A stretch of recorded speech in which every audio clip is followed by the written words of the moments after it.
Anda kembali bersama kami di Metro Malam. Pemirsa, 2 buah ledakan bom bunuh diri mengguncang sebuah masjid di Yaman pada saat melaksanakan ibadah sholat Idul Adha tengah berlangsung pada hari Kamis pagi waktu setempat. Ada sebanyak 29 jemaah yang tewas akibat bom ini, sementara puluhan lainnya luka-luka.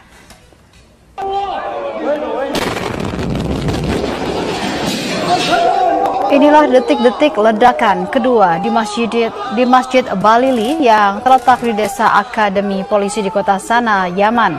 Bom bunuh diri kedua diledakkan ketika jemaah tengah berlarian akibat ledakan pertama di dalam masjid.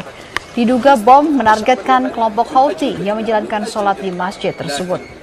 Menurut otoritas setempat, beberapa orang pejabat pemerintah Yaman turut menjadi korban di dalam kejadian ini.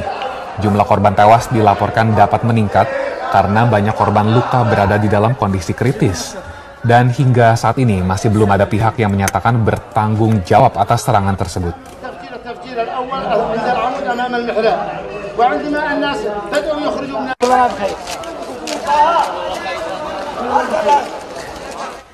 Ya, berkaitan dengan banjir imigran, para pemimpin Uni Eropa melaksanakan pertemuan tingkat tinggi di Jerman sehubungan dengan krisis ini banjir imigran yang membuat benua tersebut cukup sibuk begitu ya menghadapinya. Penuh, hingga mereka harus mendistribusikan para imigran tersebut, dan juga mereka berencana untuk membagi tugas sehubungan dengan permasalahan ini.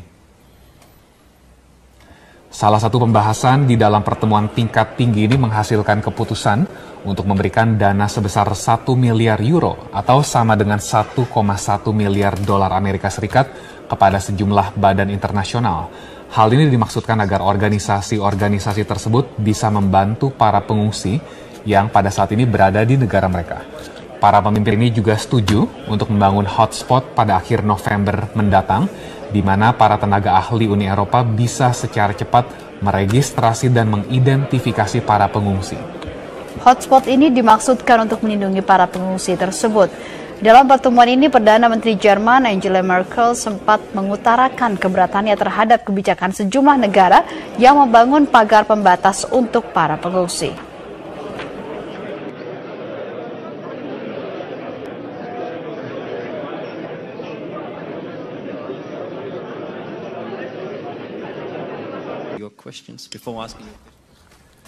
Kita beralih ke informasi hiburan, pemirsa. Grup musik pop.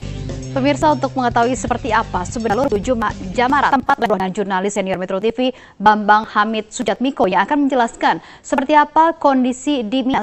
Ya, selamat malam Mas Hamid yang sering melakukan perjalanan ke Arab Saudi. Anda melihat apa yang menyebabkan kecelakaan ini bisa terjadi? Baik, kalau penyebab sebenarnya kecelakaan ke Saudi juga belum mengeluarkan keterangan resmi, tapi saya akan mencoba menganalisis, melihat kondisi yang terjadi, infrastruktur yang ada di Mina, dan bagaimana ini bisa terjadi. Barangkali kita bisa melihat grafis yang sudah disiapkan. Baik, ini kawasan Mina, yang putih ini adalah ribuan tenda-tenda untuk menampung 2 juta jamaah haji setiap tahun. Jadi memang dari sisi jumlah luar biasa, dan pemerintah Saudi sebenarnya sudah menyiapkan begitu banyak fasilitas untuk memudahkan jamaah.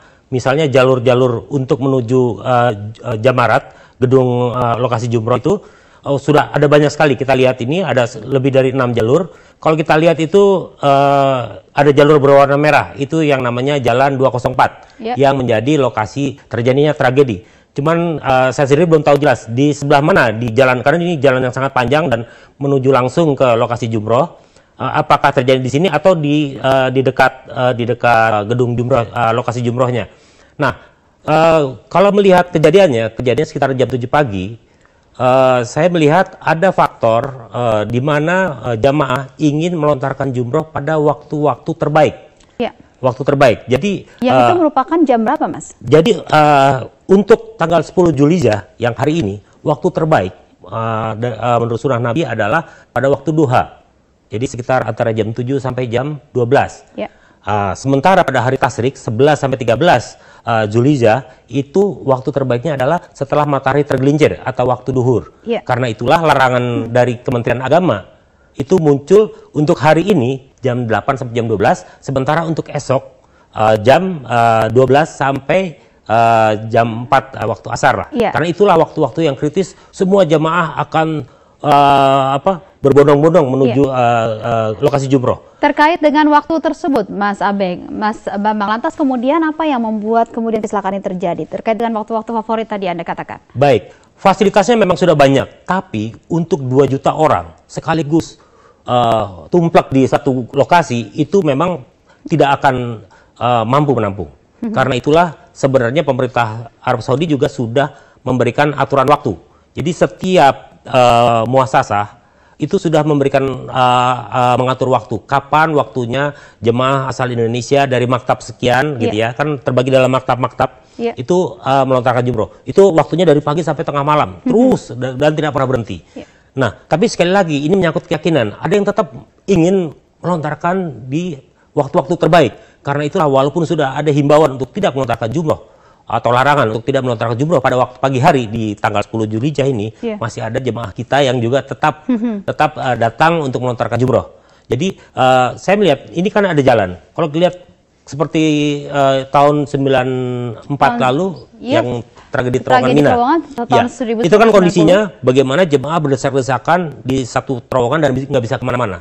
Karena begitu melebihi kapasitas sehingga terjadi dorong-dorongan dan pada saat ada yang jatuh, terinjak-injak, disitulah korban akan muncul. Apakah hal yang sama Anda lihat juga terjadi di sini? Ini sangat mungkin terjadi karena walaupun ini tempat terbuka, tapi sebenarnya jalan-jalan ini adalah jalan-jalan yang berpagar.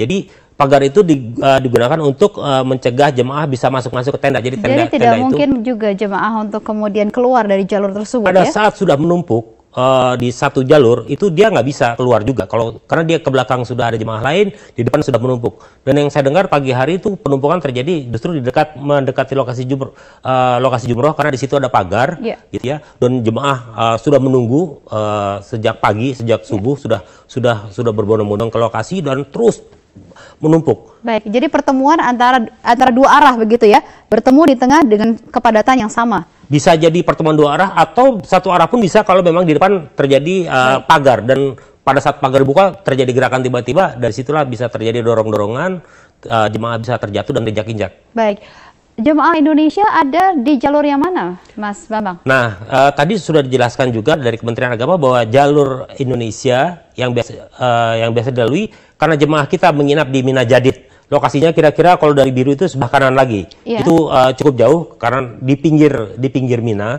sehingga biasanya jalan yang tercepat itu melalui jalur biru.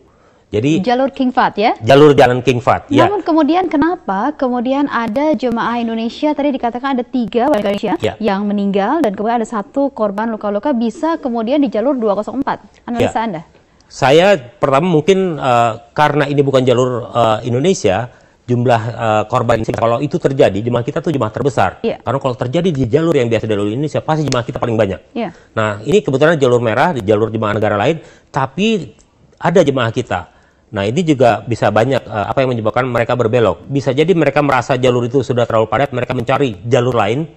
Biasanya orang-orang yang sudah biasa kemari akan mencari jalur lain, atau barangkali mereka ingin melontar jumroh dari lantai pertama atau lantai kedua. Nah, itu pertanyaannya, Mas. Kenapa kemudian jalur merah ini, jalur 204? Padat kan, ini lihat tenda-tenda juga ada 20, yang lainnya ya ada beberapa jalur. Itu salah satu jalan yang lurus sekali, lurus menuju ke arah lokasi jumroh.